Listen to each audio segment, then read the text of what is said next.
23 meeting of Petaluma's Historic and Cultural Preservation Committee. Can we start with a roll call? Perlis, Present. Pitangaro, Present. Whitley, Present. Van Ameren, Present. Reinhardt. Present. All committee members are present.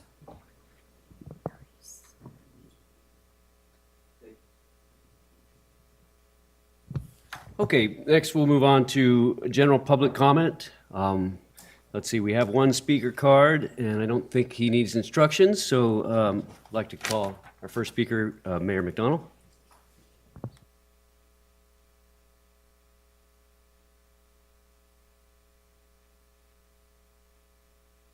Good evening, good afternoon. My name is Kevin McDonald, and I just wanted to come before you as Mayor of Petaluma and thank you for your service. So many of us volunteer for things at the city, and it's been a long 3 years of COVID where we see each other on video, but we don't get to meet each other. The community doesn't get to touch their representatives in the process, and I wanted to thank you for having gotten us through that. Furthermore, I was at a I was at the library event this weekend, and it had to do with the Petaluma appellation, our wine growing region. And a wise person there said that because of the wind and weather, there's a little tougher skin on the grapes from Petaluma. And I thought to myself, well, we all need to have a little bit of that if we're going to volunteer for this kind of service. And so with that thought in mind, and no matter how late your meetings go, I just want you to know that the people in the community appreciate all you do. Thank you for your service. Thank you, Mr. Mayor. That's very nice. Okay, seeing no other cards, do we have any other speakers or anybody on the internet? No. Okay, seeing none, let's close general public comment. Move on to our next item, the approval of the minutes from April 11th, 2023. Do we have any additions, deletions, corrections from committee members? Just one thing, and in service to everybody in the world who likes puns, I'd like to take this opportunity to second the minutes. Thank you. Right on. So there have been, do we need a motion also, or just the second? I move the minutes be adopted as submitted. Great. Okay, minutes adopted as drafted. Thank you. Next item, public hearings and matters for consideration. Meeting item 2. This is a public meeting for the changing of the legislation enabling the committee, changing our regular meeting day. And I understand there's no presentation from the planning manager, but the staff report detailed it pretty well. So it seems like we just need action, or let's open it up for comments if anybody's changed their mind or has new ideas about the day. We'll be moving to the first Tuesday of each month. And so I guess we need a motion to approve that. Thank you, Committee Member Whitley. A second? Second that. Thank you. So all in favor? Do we need a roll call or? Okay. Maybe, Chair, we can just mention no public comments. Oh, thank you. I didn't open that. Yeah. Seeing no one in the chambers for comment, I hereby open and close the public comment period. And now we can get a roll call vote. Perlis, Aye. Pitangaro, Aye. Whitley, Aye. Van Ameren, Yes. Reinhardt. Yes. All voted in favor. Great. Okay, so next, meeting item 3, this is a request for a continuance for the scheduled public hearing for a proposal on Liberty Street. And understand it's been noticed, but the applicant has requested a continuance. So it's recommended that we continue to a date certain, which will be our regularly scheduled meeting, our next one, which will be August. That's correct, Chair, August 1st. Understood that our next meeting, since we're moving to the first Tuesday, will be on July 4th. So that meeting will be canceled. And I think due to staff absences and planned vacations, we're not going to have a meeting in July. There's nothing on the agenda, or there's one item, but it'll be moved. So this will, we need to open public comment for this item as well. Seeing no one, close public comment and ask for a motion to continue this item to date certain of August 1, 2023. Yep. I'll move to continue the item to August 1st. Great, thank you. I'll second that. Seconded by Committee Member Whitley. Roll call, please. Perlis, Aye. Pangaro, Aye. Whitley, Aye. Van Ameren, Yes. Reinhardt, Aye. all voted in favor. Great. Okay, moving right along. We're on to committee comment, and I think we're going to start this item today with a presentation by Committee Member Perlis. And I understand Isabel will be showing slides, and John will be describing the program in question. And then I think you wanted this to be sort of an open discussion, right? So I think John will be talking. So if anybody has a comment or a question, just go ahead and raise your hand, and I'll try and call on you. Okay, great. So John, you want to take it away? Thank you, Chair. Today's presentation is a report from the HCPC Ad Hoc Committee, which is exploring inputs to the Petaluma General Plan update, which the HCPC might want to recommend. Bill Reinhardt and I have had 2 meetings at which this material was discussed. As Bill said, I invite committee members and staff to, as appropriate, to jump in with questions or comments as we go along. I think of this as a working presentation rather than a formal presentation. Okay. At the most, I'm sorry, that was not okay for, I'll say next. Can you go back? At the most basic level, historic preservation can only be applied to and around those structures which have been designated as or treated as historic resources. So therefore, the main theme of this is designation and how we come by it.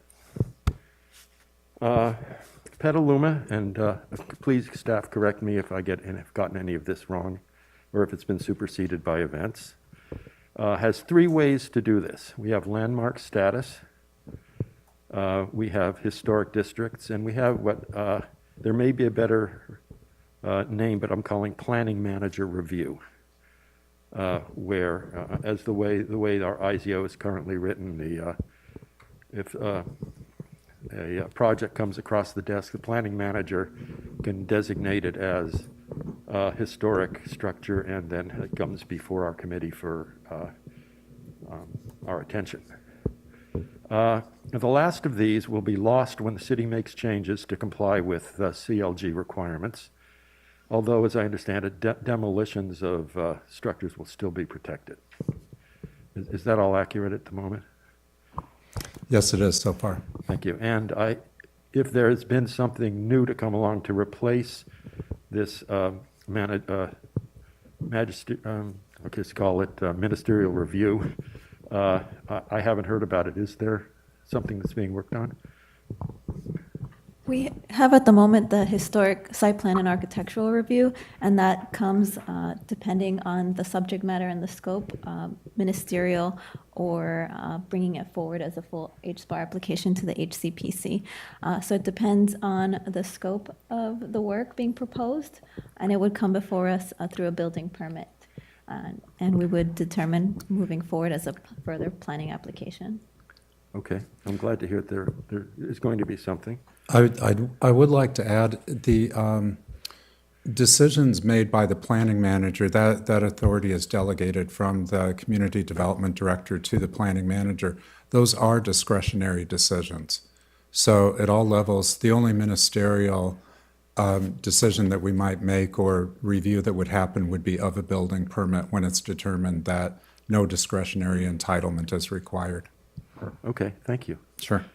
I do get lost in the formalities of the language on occasion. Okay. At our last meeting, we heard an excellent presentation by Jerry Holan, and thank you, Alice. I understand that it was your doing that brought her here, about using historic surveys to extend historic designation in Larkspur. It was quite informative and a good presentation. I liked it. Now, sort of to the question of why this presentation is here.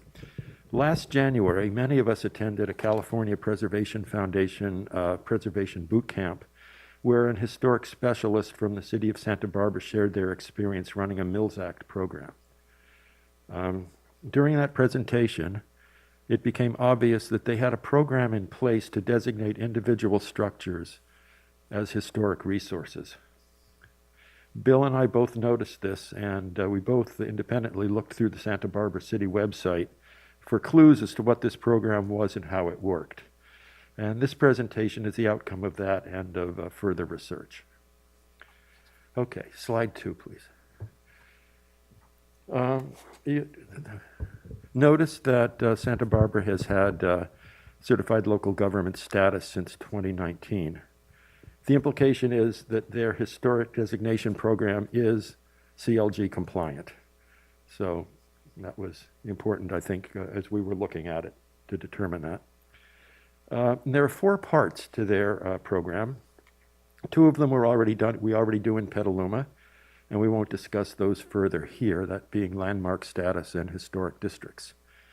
We will look at what I'm calling their CEQA review and structures of merit programs.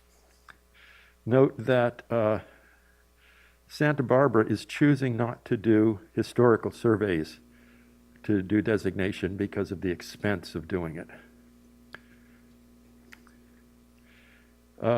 When I called the Santa Barbara architectural historian, Nicole Hernandez, she not only kindly returned my call, but gave me details of their practices, and also provided me with links to supporting materials, which have been distributed to the committee along with these slides.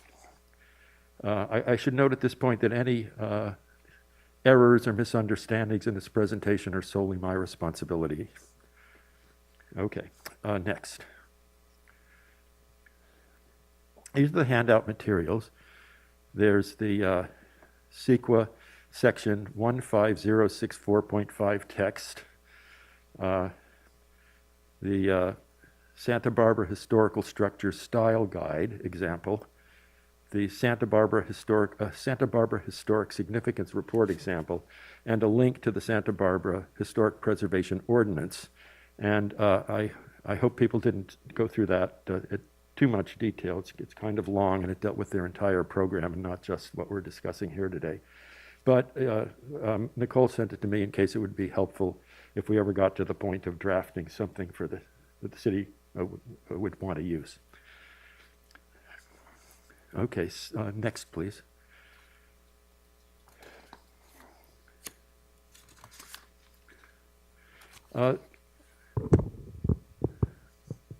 The enabling language in CEQA 15064.5 states that the fact that a resource is not listed in or determined to be eligible for listing in the California Historic Register of Historic Resources is not included in a local register of historic resources or identified in a historic resource survey does not preclude a lead agency from determining that the resource may be an historic resource.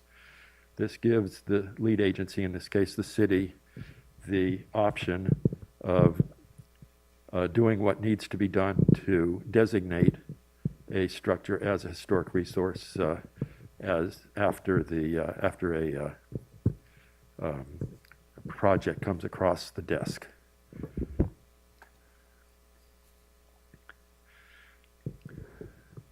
The following things happen if they do get a project, a remodel project on a structure in Santa Barbara is 50 years old or more. The architectural historian will prepare an historic significance report, including a recommendation pro or con on eligibility as a historic resource. This report is presented to their Historic Landmark Commission, which is their equivalent of this committee, which votes up and down on the matter. If approved, the structure is added to the Historic Resources Inventory, and the project in question will be reviewed on that basis. This is exclusive of any appeal options and things that the owner of the property might want to exercise.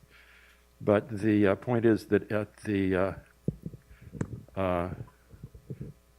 once it's been voted on by their committee, that's the end of the line. Unless appealed, it doesn't have to go to council or get on their docket. And similarly, if there are infill projects or remodels adjacent to historic resources, these are also can be evaluated to assure sensitivity to their setting. As I understand it, this is basically the same guidelines. Next slide, please. The next 3 slides are copied directly from the Santa Barbara City website, so it's their language. And the first of these has to do with, I should say the Structures of Merit program is their program, which instead of a survey, deals with structures one at a time, and this is how they do it. First, the eligibility is what we're used to seeing. The standard criteria for designation of historic resources, and if I'm not mistaken, this goes all the way up to the Secretary of Interior standards. It certainly is the same for California's historical resources. Number 3 is the most frequently applied. Basically, it has architectural integrity and makes a historic contribution to the neighborhood.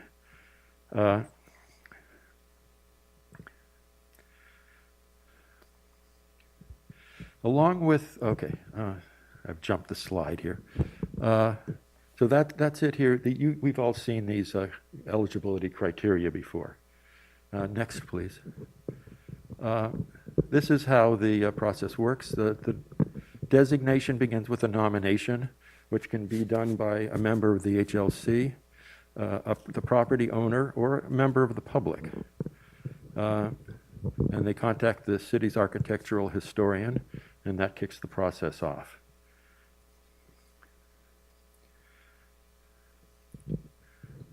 Then we have goes to the HLC for their review.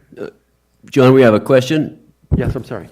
John, so going back to the first slide, or the previous slide, so is the criteria more strict, or is it the same as other landmarks? The eligibility criteria? Yeah. Or That's pretty much standard language as near as I can tell. Everybody uses a word or two differently, but it's what we've seen on presentations from our own staff here. Okay. So I thought structures of merit were like, the guidelines, are they more loose? They They could have like local significance or not. actually, well, yes, these are. We'll get to that. Yeah. I mean, Okay. What's different in this, and it is only the historical significance report.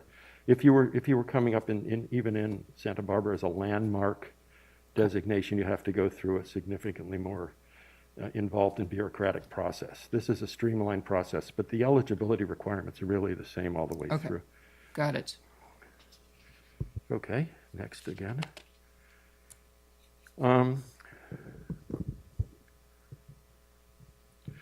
They do things which we're used to here in terms of public notice and so on.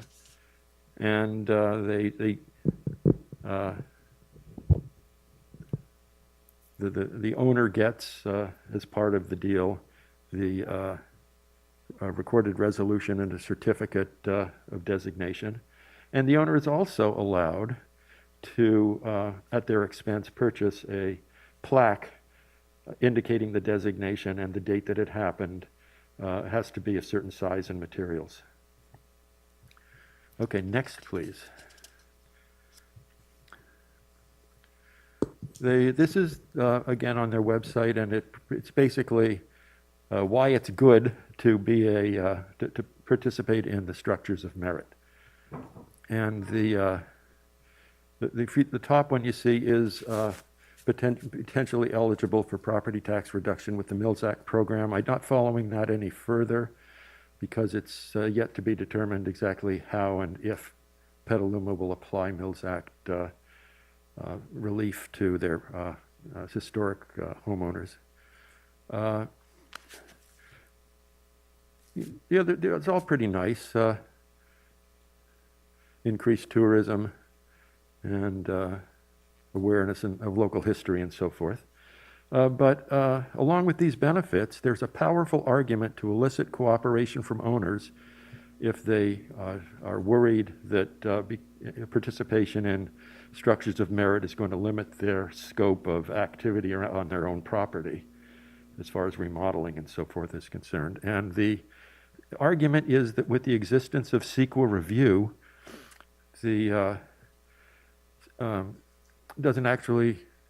structures of merit program doesn't actually impose any new limits that don't already potentially exist on their property, because if they came in with a project, it may well trigger historic designation through CEQA review anyway. And according to Nicole, that is actually quite effective in getting property owners to cooperate. Next, please. Okay, historic significance report. We have an example handout, and if you can switch over to it and scroll through it a bit while I'm talking, people can see what it is that Santa Barbara produces, which is really quite a slick document. And I don't mean slick in a bad way. It's very professional.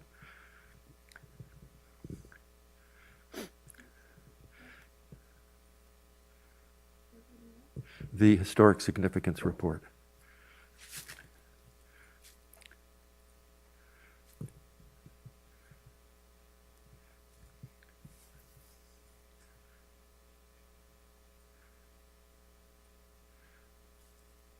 If anybody didn't have a chance to look through the material and want it in their hands, I've got hard copy here, so just ask me and I'll pass it over.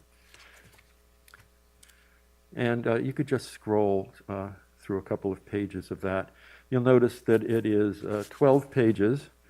And if you read the pages carefully with an eye towards producing this document, I estimate that about 7.5 of the pages out of the 12 are reused text. These describe the neighborhood and describe the architectural type and some of the history of Santa Barbara. So of the remaining 4.5 pages, a bit more than a page is taken up by pictures of the structure and the location. So call it about 3 pages of custom text to produce this report. On a marginal basis, I can imagine that the experienced architectural historian preparing this report in what Nicole claimed to be about half a day is quite reasonable, which isn't to minimize the significant setup costs that are involved in generating the reused portions. There is also, they set up, if you go back to the slides,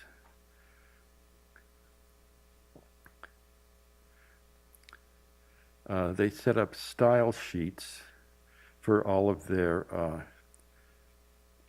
major historical building types that they have there. And it's not showing up on my monitor at the moment.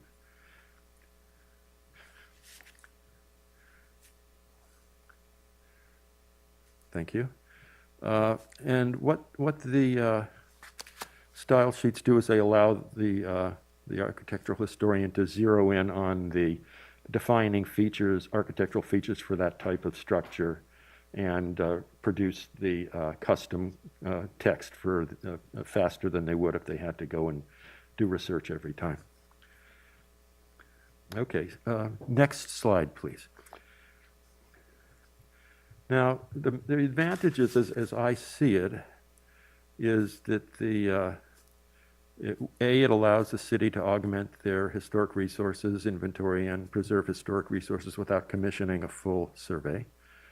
And this is very important, that except for the triggering event, one being a project comes across the desk, the counter, and the other being a nomination, the designation process is basically the same thing for structures of merit and CEQA review, which means that once you put the machinery in place to get one, you automatically really get the other.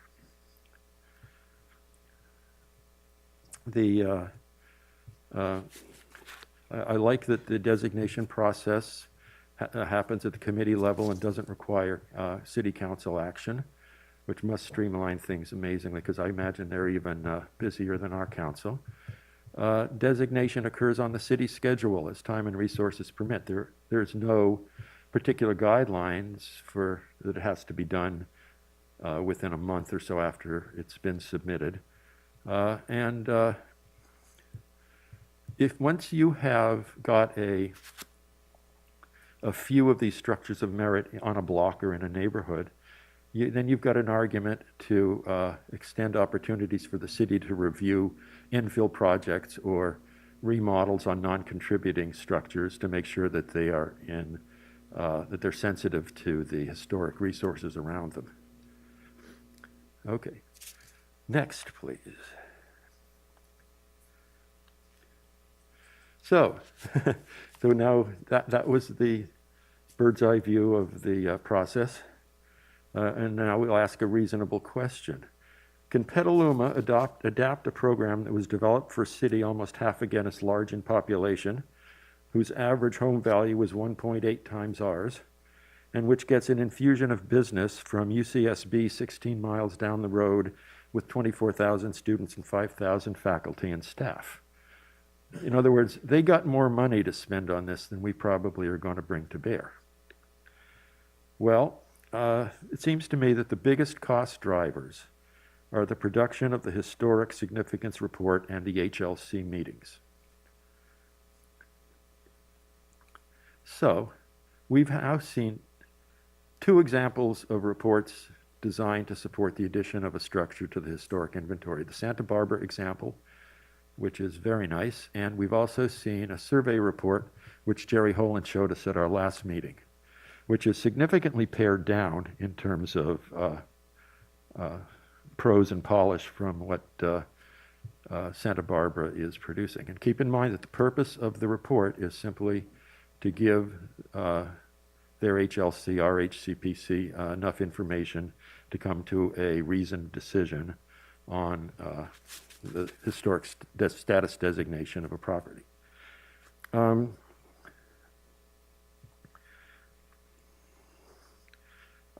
So it's actually a third example that's available if you wish to go look at it in the planning department. They have the collected Peterson inventory from the late 70s, which was, he was a professor, I don't know what department, he was a professor, certainly professor at Sonoma State. And this was a student-driven project. But there's, as I understand it, these reports that the Peterson survey produced would be perfectly fine for the purpose, except that they're now outdated because of being 50 years old, or 45 years, I suppose. However, it seems to me that if Petaluma wished to adapt a program like this, we wouldn't need to go to the level of polish that Santa Barbara has done with its historic significance reports, and could produce something even faster and less expensively if we so desired, that would suit the purpose. A second, well, and in terms of the HLC meetings, I don't think that, again, since it typically will not be a gun to anybody's head on timing on these, that they can be batched or handled with other business that's coming before the committee. They shouldn't really be particularly contentious or long unless there's a property owner who wishes to make an appeal against and wants to address the committee. They should be pretty much pro forma. So I think that that particular cost item could be handled if we were to look at it as a possibility for Petaluma. And then the last another consideration is the nominating process. Do we want to limit it at the beginning anyway, the nominations to property owners? We know that there are some. The D Street Historic District failed, but I think about 45% of the property owners would have liked to have a historic district, and they might well like to participate in a Structures of Merit program. Or have property owners plus the HCPC or planning, or open it to everybody like they've done in Santa Barbara. I think opening it to the public at large may lead to more pushback than having it come from the committee, but I'm not sure. And then the third consideration is volume. Do we need to limit the number of nominations per period of time so that resources will be available to process them? Or if we run a backlog, how will we service the backlog? Will it be first in, first out? Will it be importance of the structure, historical importance of the structure? Will it be criticality of coming to a decision because something may be planned for that area that it would be important to have the structure designated before it happened? So these are all thoughts. Last, we would have to think about support for Mills Act grants, but that's really almost a second subject, and I believe that the program like this could even work okay without Mills Act. Maybe people wouldn't be quite as enthusiastic, but I believe we would have enthusiasm. And finally, there's the name of the program. I don't know about anybody else, but Structures of Merit sounds a little funny on my tongue. Maybe we could come up with something for more Petaluma oriented. And that is the end of the presentation itself. So my next question has to do with, for staff and committee, is next steps. I'm not going to ask everybody to digest this and vote on it today. I think you need some time to look at the material over again and think about it. And then there's a question of coordinating with any other recommendations for the general plan update that the committee might be coming up to in the next month or two. And I would ask staff at this point, if we did make if the committee did decide to pursue this and make its recommendation, what would happen after that?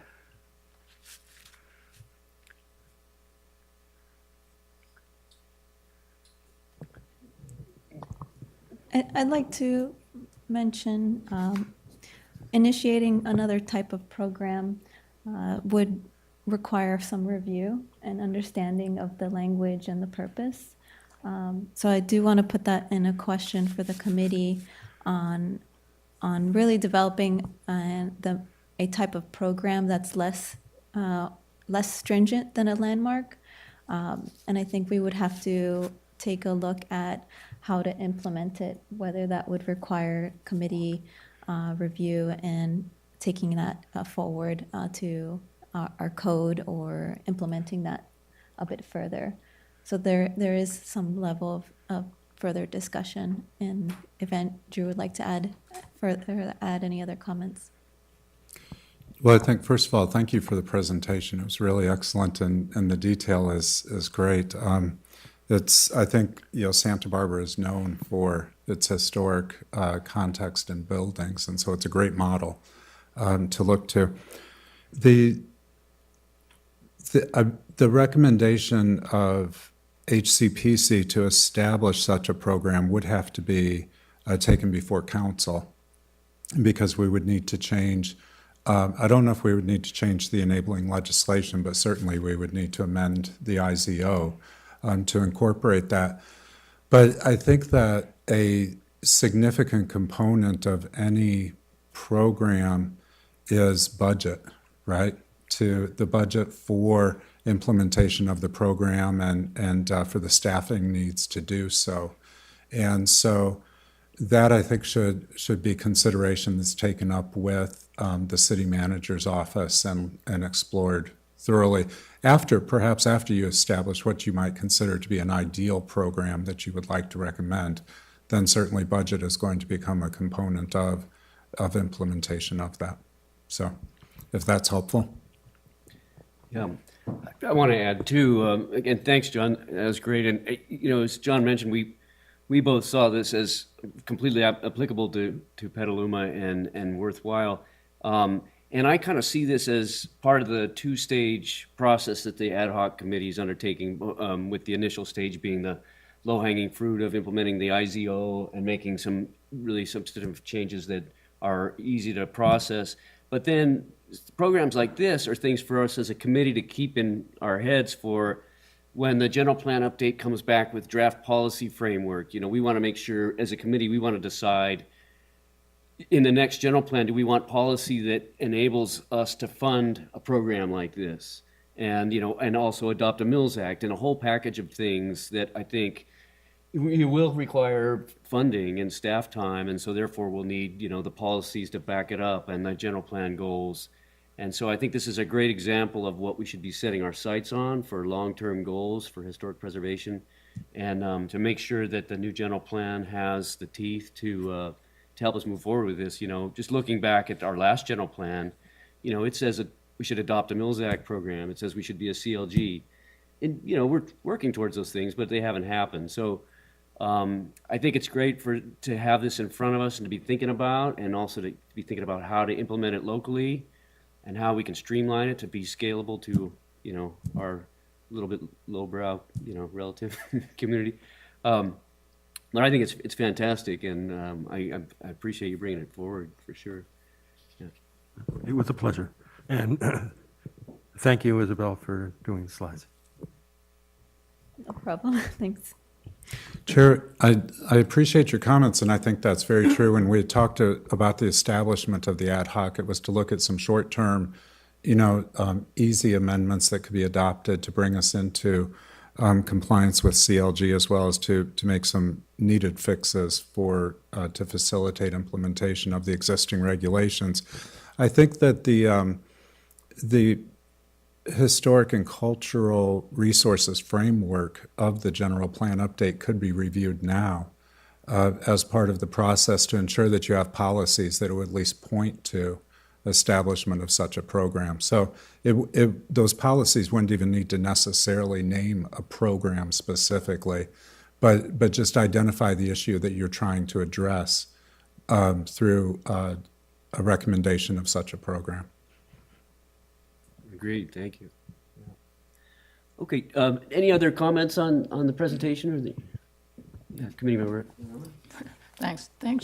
It was a great presentation, John, as far as the structures of merit. And I agree that there needs to be something that we can, landmarking in districts is just not going to work. We need to designate some of these buildings, and I think this is a good process. But I agree it probably needs to be more. And also, what are the incentives for people? Santa Barbara really falls under the Mills Act, which is a huge incentive. And then are people really interested?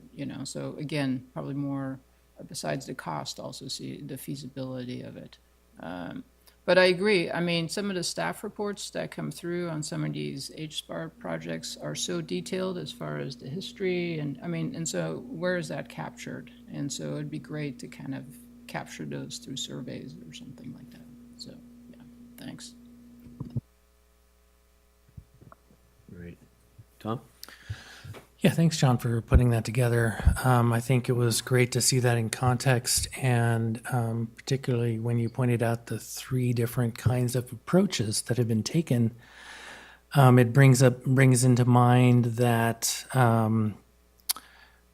we're in Petaluma. We're doing sort of the same thing as Santa Barbara in the sense of we are being reactive to people making nominations or a project being undertaken, and then we deal with the historic resource. And so I think, this Structures of Merit program is like that as well. People are nominating something to come in to be reviewed, whereas compared to the one they were doing in Larkspur, that was a more proactive approach where they're going out and intentionally surveying the properties. And then the third approach, the Dan Peterson approach, was, it's a kind of a snapshot in time where it's a student-driven project. And I can see advantages for doing all three of these sorts of things where for example, with students at Sonoma State, it's always grad students are always looking for projects to do. So it would be probably pretty easy to get a grant to put together and get some student involvement and get them to come down and start doing a proactive survey. When we look at a reactive type project, then we have to think about what are the specific processes that we have to go through and how do we make sure that we're standardizing those. One thing that I think to bear in mind that when you look at all these past projects that have taken place or these other processes that are underway, we do have a lot of technological changes that have changed our ability to do some of these things. So with GIS, we can do a lot of pre-inventory of structures and identify ones that are 50 years old or 100 years old and categorize them prior to ever even looking at them in the field. We also have a lot of aerial and in-ground or on-ground photography that's already available. So getting a student to come in and do a project, it's a lot easier for somebody to do it now than it was in 1978. And having looked at all of the Peterson work, I know there's a lot of problems with a lot of the designations in there. But documenting all of these in databases and in online types of formats makes it a lot easier to keep track of all of this and include all of the detail of programs that are projects that have already gone by. So I think we're already at a much further down the road starting point if we did want to move ahead and get somebody to do a proactive project and go out and do some of this documentation of the structures that are out there, rather than us sitting here waiting for them to come to us, So I think there's a lot to consider and to talk about, and thanks for putting that together.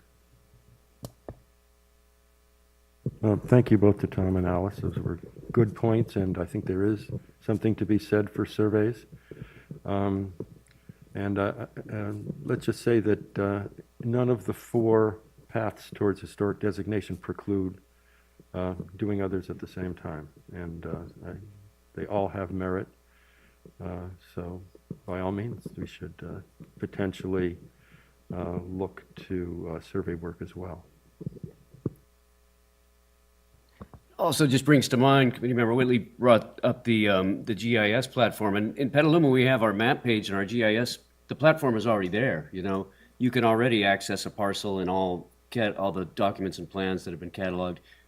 That maybe we should be, cataloging the historic resource surveys that are done, and any type of resource survey should be included on there. I don't think they are now, but that would be a great repository, and then it would just be, another overlay. Easy, layer that our in-house GIS operator could implement. Anyway, I think there's a lot of there's a real potential for that. So thanks again. Okay, shall we move on then. Thanks again, John. So let's continue committee comment. I'm going to continue with first just a report on the ad hoc committee that we have met again and haven't done a lot of work since our last report, except that I did some outreach to local stakeholders and design professionals who, are charged with implementing the rules of our IZO. And I've gotten feedback from a couple of architects and architectural historians, which I think will be really helpful. And I think we're aiming towards, at a meeting soon, is having our formal recommendations, which will be long-term and also the short-term kind of draft IZO. We'll get that to Isabel and see, where we can go from there. But hopefully we'll be within the next couple meeting or two. So that's that.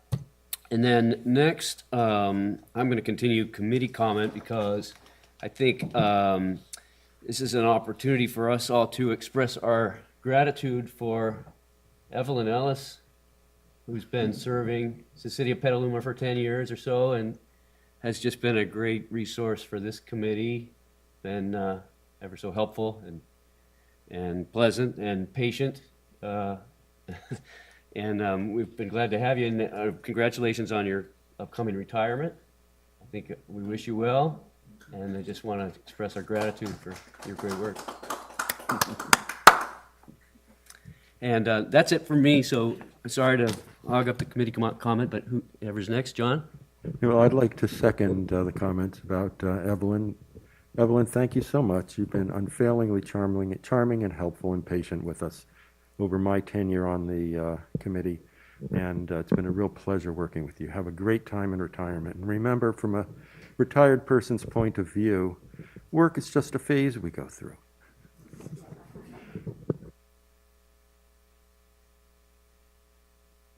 Okay, any other committee member comments?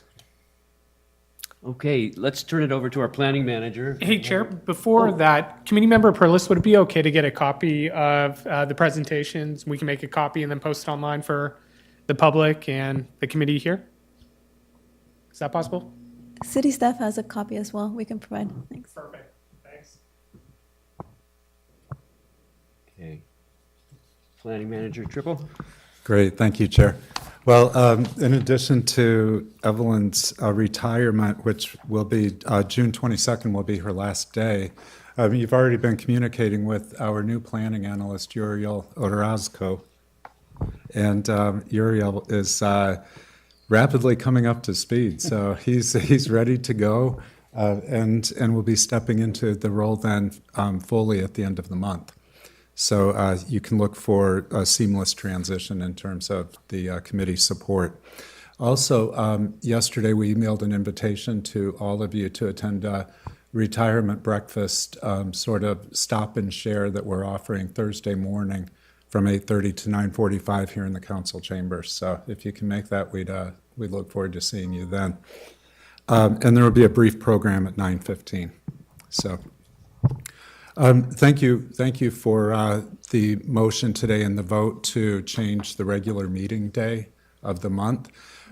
We greatly appreciate that today, especially we've got back-to-back meetings, as do you.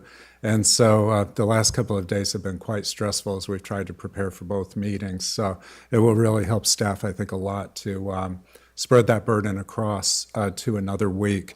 And so then, as you mentioned, Chair, we are canceling the July regular meeting, and we'll pick up then August 1st.